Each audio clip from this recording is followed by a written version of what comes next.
तो भाइयों देखो, ये वाला जो ट्रेड है, ये वाली ट्रेड में मैंने बीटीसी की ये वाली ट्रेड में कल रात को लिया था। ये वाली ट्रेड में मैंने $10,000 का प्रॉफिट बुकिंग किया। अब देखो अपना रिस्क मैनेजमेंट क्या है, 2 लाख की भी अगर अकाउंट हो, 2 लाख के अकाउंट पे हम कितने का रिस्क लेते हैं, 1% की रिस्क लेते हैं। अगर मैं 1% का रिस्क लूंगा और अपना रिस्क टू रिवॉर्ड कितना होता है 1:2 की, अगर मैं 1:2 लूंगा और 1% का रिस्क रखूंगा तो मेरा 1:2 अगर हिट होगा तो मेरा कितना होगा, $4,000 का टारगेट हिट होगा। बट मेरा 10,000 का प्रॉफिट कैसे हुआ, ठीक है ना, 10,000 का प्रॉफिट कैसे हुआ, ये वाली वीडियो में बहुत खतरनाक सी लर्निंग मिलेगी, ठीक है।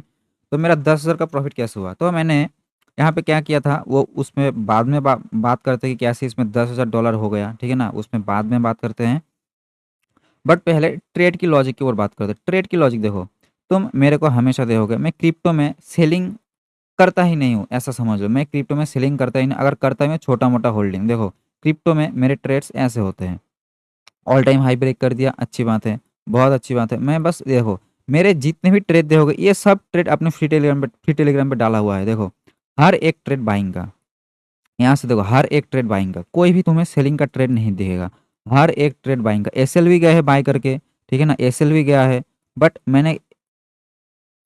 मैंने बाइंग ही करता रहा, ठीक है ना, ओनली बाइंग बाइंग बाइंग। इसके पहले भी बाइंग बाइंग बाइंग, यहाँ पे भी बाइंग बाइंग बाइंग, ठीक है ना। और उसके पहले जहाँ इधर भी जब मतलब इसमें जोन को क्लियर करके मतलब रिमूव करके फिर ड्राइंग किया था, इसलिए वो सब नहीं है। बट यहाँ पे भी मैं क्रिप्टो को बस बाइंग बाइंग और बाइंग ही करता था, ऐसे कभी कभार सेल करता था, लेकिन सेलिंग वाले ट्रेड को ज़्यादा होल्ड नहीं करता हूँ। मैक्सिमम बाइंग बाइंग और बाइंग, ठीक है ना।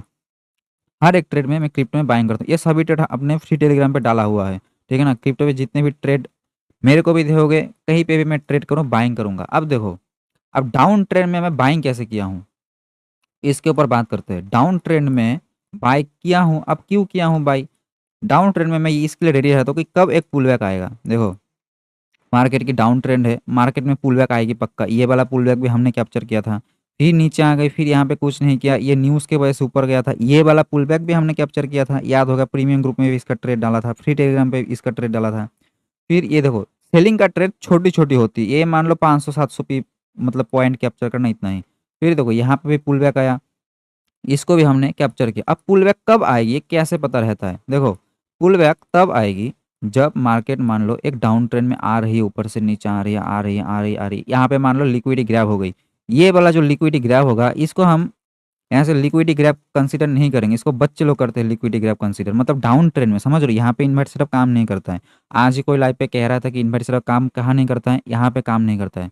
डायरेक्ट ब्रेकडाउन, फिर यहाँ पे इन्वाइट, ये पूरी की पूरी चांसेस रहती है नीचे गिर जाएगी करके, ठीक है ना। तो अब काम कब कब काम करता है, देखो 1 घंटे पे शिफ्ट हो जाते हैं।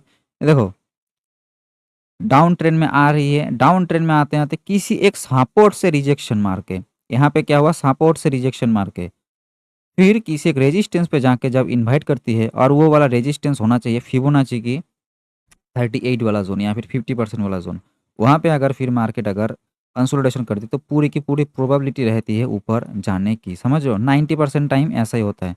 अब ये हो गया ट्रेड का लॉजिक, और यहाँ पे भी वही सेम लॉजिक के साथ मैंने भी ये वाला ट्रेड लिया, और ट्रेड लेने के बाद 260 की स्पीड से ऊपर चली गई, ठीक है ना। अब ना रियलिटी पे बात करते हैं। हर कोई $10,000 का प्रॉफिट बुकिंग करेगा, 20,000 का करेगा, करके भाग जाएगा, ये कहेगा मैंने वीडियो बना देगा, उस पर व्यूज़ भी छाप लेगा, निकल भी जाएगा, लेकिन तुम्हें ये रियलिटी कभी नहीं बताएगा कि इतना प्रॉफिट हुआ कैसे। देखो यहाँ पे मैंने कितना लिया, 1:2 लिया हूँ, ठीक है ना। उससे पहले ही मैं यहाँ पे एग्जिट मार दिया हूँ। बट यहाँ पे रियलिटी ये है कि मैंने ये वाले ट्रेड में 3% का रिस्क किया था, 3% का रिस्क, समझ रहे हो, 3% का रिस्क किया था, इसीलिए मेरे को इतना ज़्यादा रिवॉर्ड भी मिला। अगर मैं कम रिस्क करता तो मेरे को वही 4,000 ही मिल जाता। ज़्यादा रिस्क किया मेरे को, इसलिए ज़्यादा रिवॉर्ड मिला। अब ज़्यादा रिस्क मैं क्यों किया, देखो अब तो मैं ना एक बात बताता हूँ। जैसे हर किसी का ना एक एज होता है, जैसे शिव जी का एक एज है, कौन सा है, त्रिशूल। हनुमान जी का कौन सा है, गदा, ठीक है ना। ऐसे वैसे तुम्हें भी अपने ट्रेडिंग में एक एज ढूंढना है। मेरी एज क्या है, मेरी जो मैंने ये वाली ट्रेड की लॉजिक जो मैंने पीछे बताया, ये हो गया एक एज हो गया। फिर ये गोल्ड की भी क्या, गोल्ड की भी, अबे इतने सारे चार्ट हो गए भैंस की, कॉन्फ्यूजन हो जाता है कब कहाँ कौन से चार्ट पे।